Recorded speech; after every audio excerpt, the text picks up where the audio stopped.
নমস্কার, রায়বাড়ি রান্না চ্যানেলে সকলকে স্বাগত। আজকের রেসিপি রাওয়া কেশরি হালুয়া। এখানে দেখুন আমি এক বাটি রাওয়া নিয়েছি আর এখানে কেশর নিয়েছি হাফ চামচ, ছোট চামচের।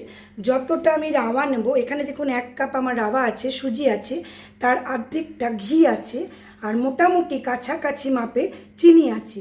চিনির মাপটা কম বেশি নিজেদের পছন্দ মতন করতে পারবেন। আর এটাতে আমার ড্রাই ফ্রুট আছে, কাজু নিয়েছি, কিশমিশ নিয়েছি, একটু পামকিন সিড নিয়েছি। বাড়িতে যা থাকবে ড্রাই ফ্রুট দিতে পারবেন। আর জলের মাপটাও একবার বলে দিই, যেহেতু আমি এখানে 1 বাটি সুজি নিয়েছি, 3 বাটি জল নিয়েছি। চলুন তাহলে রেসিপিটা আমরা আজকে শুরু করি। গ্যাসে যাই। প্রথমে একটা কড়াই বসিয়ে সিরাপটা তৈরি করি। রাওয়া কেশরি হালুয়া বানাতে আমার যে চিনিটা লাগবে সেটাকে প্রথমেই আগে সিরাপ বানিয়ে নিই। জলটা দিয়ে দিলাম, জলের মধ্যে চিনিটা ছেড়ে দিচ্ছি। কেশরটা দিয়ে দিই। এর মাপটাও কম বেশি করতে পারবেন, চাইলে এর মধ্যে আমরা আরেকটু কেশরও দিতে পারবো, আর কম হলেও ক্ষতি নেই। রঙটা একটু হালকা হবে, এইটুকুই, আর কিছু না। এখানে চিনিটা আমার গুলতে থাক। চলুন পাশে আমরা রাবাটাকে একটু ভেজে নিই, ওই প্রসেসটাও শুরু করে দিচ্ছি। চিনিটা শুধু গলবে। প্রথমে আমি ড্রাই ফ্রুটটাকে হালকা করে একটু রোস্ট করে নিই। অল্প ঘি দিয়ে দিলাম।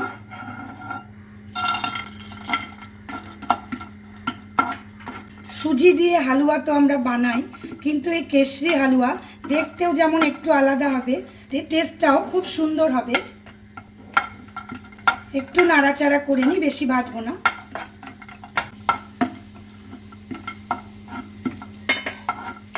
এইবার আমি তুলে নিই।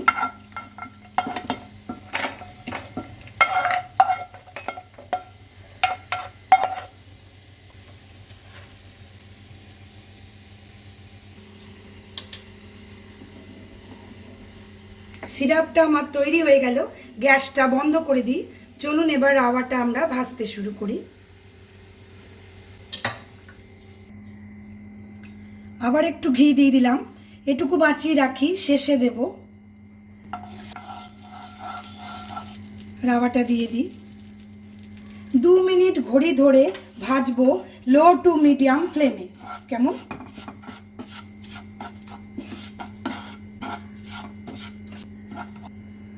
দু মিনিট আমার ভাজা হয়ে গেল। এবারে আমি ছোট এলাচের দানা 2-3টে এভাবে কালো দানাটা বের করেছি, খোসাটা ফেলে দেবেন। স্মেলটা খুব সুন্দর আসছে, বুঝতেই পারবেন যখন দেখবেন হালকা গন্ধ আসছে, তার মানে আমাদের সুজিটা ভাজা হয়ে গেছে। এবারে আমি চিনির সিরাপটা দিয়ে দিই আস্তে আস্তে। এই সময় অনেকে সিরাপ বানাতে গিয়ে রং ইউজ করেন, আমরা এখানে কেশর দিয়েছি আর 1 চিমটে হলুদ দিয়েছি। কেমন? হলুদটা এজন্যই দিয়েছি, কেশরের কালার যদি অত হলুদ আমাদের না ধরে, সেই জন্য। এবারে আমরা ছেড়ে দিই ফুল ফ্লেমে, খুব ভালো করে ফুটবে।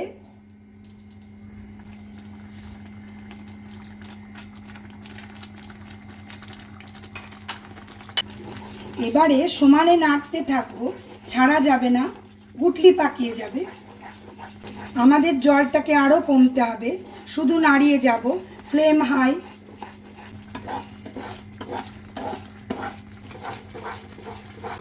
বাকি ঘিটুকু দিয়ে দিচ্ছি। যেটুকু সুজি নেবেন তার পুরো অর্ধেকটা কিন্তু আমাদের ঘি চাই।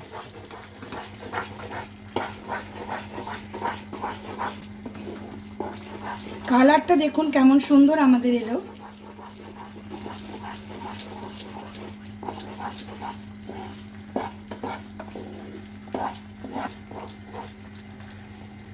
ড্রাই ফ্রুট এখানে অল্প একটু দিয়ে দিই।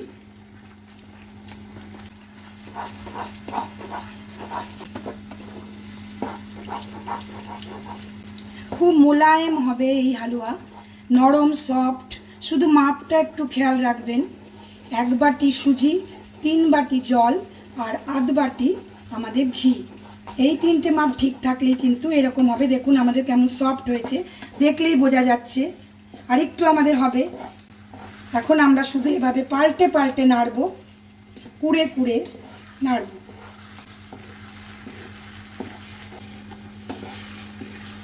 আমাদের প্রায় হয়ে আসছে।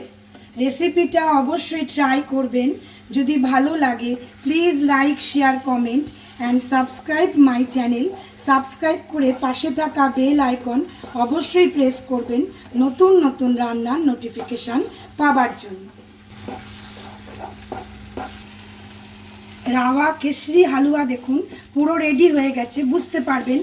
দেখুন পুরো কড়াই থেকে আমাদের উঠে আসছে, খুন্তির গা থেকেও কিন্তু খুব সহজে ছেড়ে যাচ্ছে।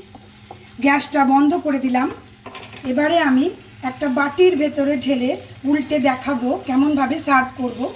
চলুন দেখিয়ে দিই। ভেতরে একটু ড্রাই ফ্রুট দিয়ে দিলাম। ছোট্ট বাটি নিয়েছি একটা, এভাবে বাড়লে দেখতে ভালো লাগবে তাই, তা না হলে এমনি ডিশের পাশে দিলেও কোনো অসুবিধা নেই। অবশ্যই একদিন ট্রাই করবেন, আশা করছি ভালো লাগবে। বাটিটা ভরে নিয়ে এভাবে হালকা করে একটু প্রেসার দিয়ে উপর করে দিই থালার উপরে। আস্তে করে বাটিটা তুলে নেব।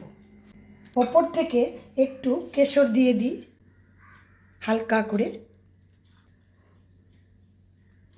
সকলে ভালো থাকুন, সুস্থ থাকুন। আজ আমি এই পর্যন্তই।